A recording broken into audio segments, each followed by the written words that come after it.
Miarabantsika hatrany itoko klasy itoko vavy tsy mahafoy ity fandarina zany malaza ity.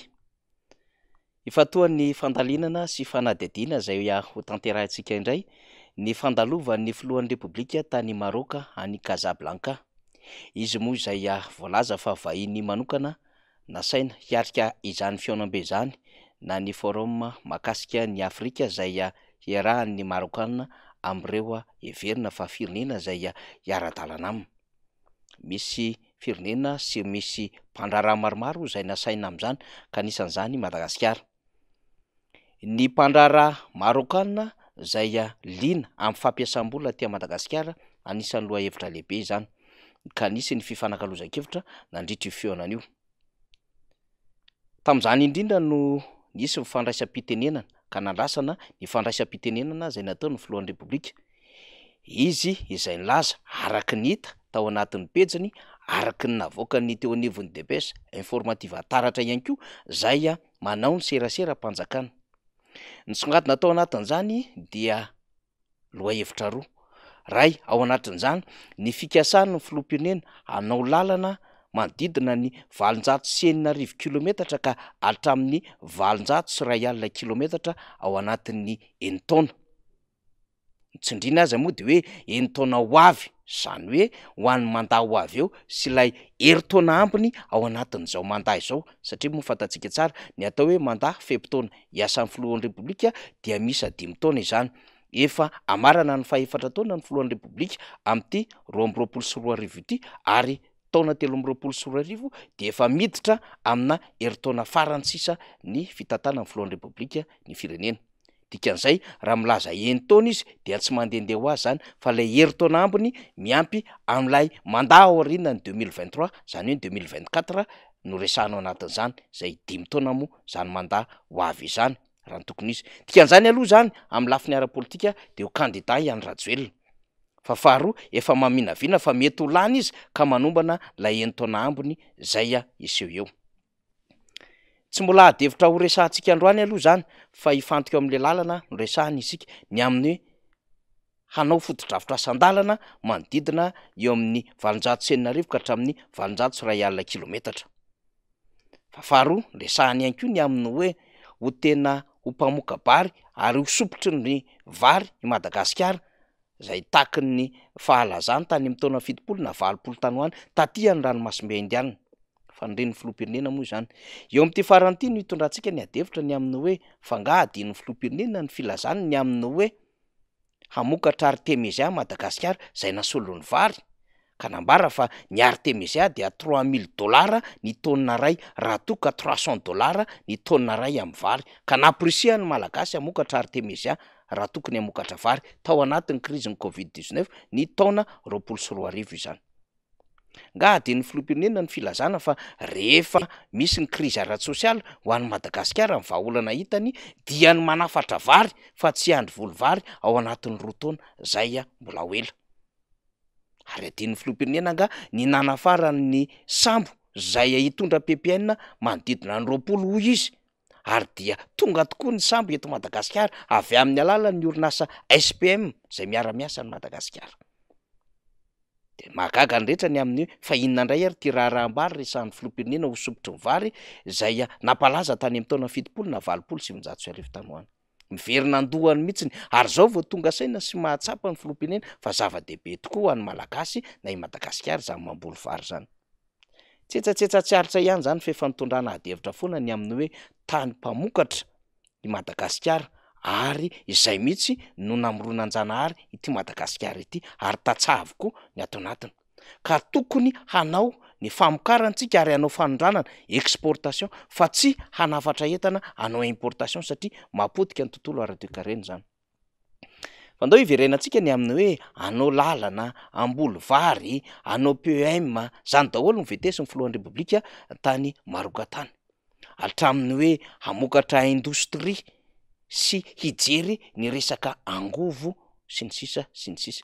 Zany moa efa tsy mahagaga ho an'ny rehetra satria saika kabary efa nentina na teto atoerana na teo amin'ny sehatry iraisam-pirenena dia iny ihany ny disika loka tsy miova fa arakarak'izay toerana ale dia ny endriky ny fanoratana azy fotsiny na ny fanononana azy miova kely fa ireo ihany ny ambaran'ny filohan'ny repoblika foto-drafitra asa PEM industrie angovo sy ny sisa sy ny sisa.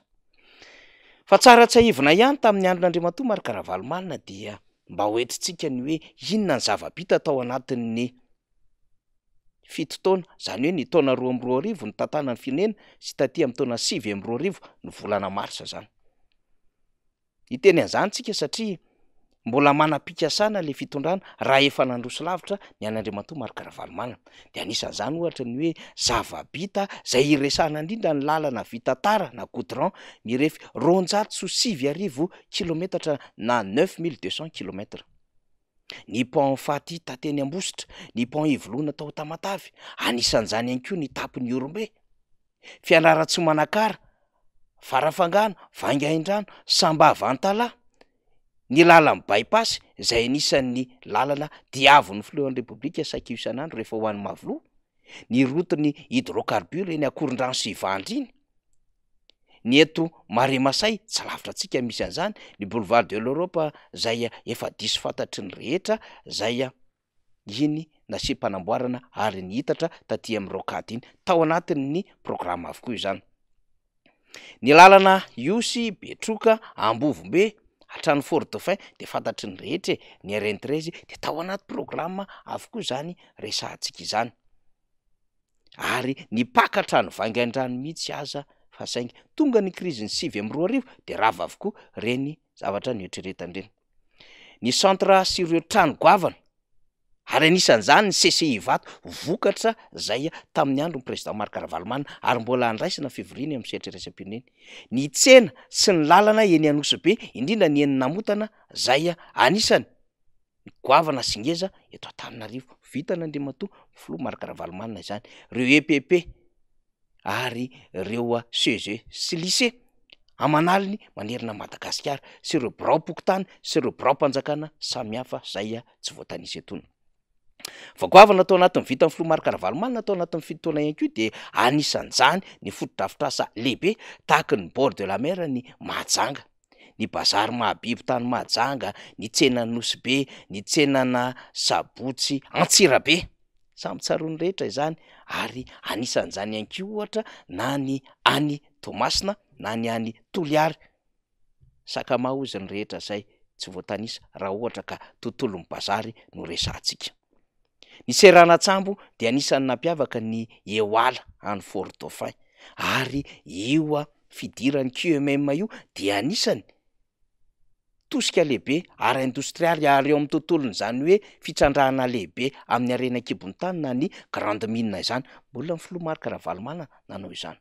Ary amin'ny alalan'ny fanjakana tsara tatana sy ny fanjakana tandalana dia nametraka ny sampana iady amin'ny kolokolo ihany koa ny filoha Marc Ravalomanana, ny Bianco, ny Paka sy ireo rehetrarehetra hatramin'ny Samfinina de ny filoha Marc Ravalomanana nametraka izany satria anisan'ny tadiaviny teo amin'ny sehatra raisam-pirenena ny fangarahara-pitantanana. Ny fampandrosoana teny ambanivohitra moa dia nametraka an'le hoe CSA na ny centre de service agricole isaky ny distrika manerina Madagasikara ny filoha Marc Ravalomanana. Ary nisy ny famatsim-bola lehibe ihany koa ny arahana tamin'ny volana Europiana. Ary tsaroany rehetra ihany koa le FRDA na ny Fonds régionaux de développement agricole zay mbola niaraka tamin'ny volana Europiana ihany. Ny fametrahana ny projet Aropa financement niaraka tamin'ny FIDA zany. Ny programme Prospere financement FIDA ihany koa zany, ny FID zay manao ny asa rehetrarehetra any ambanivohitra rehetrarehetra indrindrandrindra amin'ireo asana foto-drafitrasa madinika sy fanohanana ara-tsosialy dia mbola financement niarahana tamin'ny Banque mondiale ary projet niainga niaraka tamin'ny filoha Marc Ravalomanana sy ireo teknisiana niara-niasa aminy. Indrindra moa tsy adino rehetra ny MCA zay niarahana tamin'ny Amerikana na ny USAID. Zay rehefa tonga ny krizin'ny 2022 rava avokoa zany rehetrarehetra izany. Indrindrandrindra ihany koa tsy ho adino ny any ambanivohitra any zay mahalala tsara ny tombony tamin'izany fitondran'ny filoha Marc Ravalomanana zany. Anisany ohatra ny PSDR. Fa mbola misy reo programa samihafa niarahana tamin'ny AFD zay nisy ny tantsoloky ny fanjakana frantsay. Ny fitsinjaram-pahefana dia nanao ny fanofanana ny chef fokotany sy ny ben'ny tanàna ny filoha Marc Ravalomanana ary teo anivon'ireo lehibe ny faritra dia nisy mihitsy aza fampiofanana azy ireo tany ampitan-dranomasina eny atrandreo minisitra mpikambana ao anatin'ny gouvernemanta. Ny fahasalamana indray de ny fametrahana ireo CSB eny anivon'ny commune ary misy ihany koa ireo hôpitaly eny anivon'ny distrika sy ny faritra ary fampitaovana ho azy ireo. Ny tontolon'ny fanabeazana indray de samy nahatsiaro ny kantina, ny kit scolaire ary ireo fanomezana fiofanana sy fampiofanana an'ireo mpampanofana sy ireo mpampianatra zay hanao ny fianaram-panjakana ny fitondrany Filomarka Ravalomanana. Eo ihany koa ireo tompona ndraikitra lehibe tao anatin'ny ministera de nomena an'izay fiofanana teo amin'ny sehatra iraisam-pirenena izay. Ary raha ny famokarana anaty teo amin'ny lafiny indostria de tsapany rehetra izany satria nampiroborobo ny fanjakan'ny Filomarka Ravalomanana dia ny fanomezana vahana ny tontolo ara-industrialy ary eo ihany koa ny sehatry ny fifaninanana teo amin'ireo orinasa. Ka ny fisian'ny DBM, ny fisian'ireo ratsana samihafa ary indrindrandrindra ny politika ketra nataon'ny ivo-ketra tamin'izany fotoana andro zany de mamporisika an'ireo orinasa madinika salasala indrindra moa fahatongavan'ireo microfinance teto Madagasikara mba hanokatra na anana an'izay esprit entrepreneurial zay ho an'ireo tanora malagasy de mba hamokatra sy hanangana orinasa. Fitondran'ny Filomarka Ravalomanana avokoa zany resantsika zany de miverina ty amin'ny 7 ka mandrak'izao resantsika 2 Oktobra 2024 izao isika. Mbiaizany zava-misy ankehitriny. Mbola tombana, mbola mampanofy, mbola mampanantena ary na le PEM, plan émergence Madagasikara ary na le planina ento mampandrosan'ny Madagasikara de mbola any akibon'ny omby zay hoe hitantanana ny firenena resahana foana fa mbola tsy mety teraka ambato bevoka PEM ankehitriny. Resantsika zany satria nanaitra ny fanambarana nataon'ny filoham-pirenena. Fanjava-dehibe ao anatin'izay ho isika de mbola fikasandray hirotsaka ny fifidianana ho avy eo. Anjara mivoaka malagasy manapa-kevitra amin'izany. Tohizantsika amina devitra hafa indray fa zany aloha ny zava-misy zany malaza. Makasitraka tompoko lahy, makatelina tompoko vavy.